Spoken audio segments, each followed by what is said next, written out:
سلیمان علیہ السلام کے عہد حکومت میں،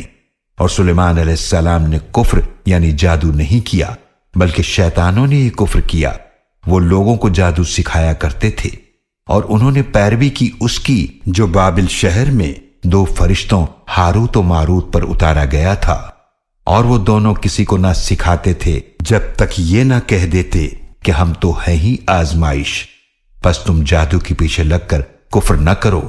پھر بھی لوگ ان سے وہ سیکھتے تھے جس کے ذریعے وہ جدائی ڈالنا چاہتے تھے مرد اور اس کی بیوی کے درمیان، اور وہ اس کے ذریعے کسی کو نقصان نہیں پہنچا سکتے تھے اللہ کے اذن کے بغیر، اور وہ ایسی بات سیکھتے تھے جو انہیں نقصان پہنچاتی تھی اور فائدہ نہ دیتی تھی، اور وہ خوب جانتے تھے کہ جس نے اس بات کا سودا کیا اس کے لیے آخرت میں رحمت کا کوئی حصہ نہیں،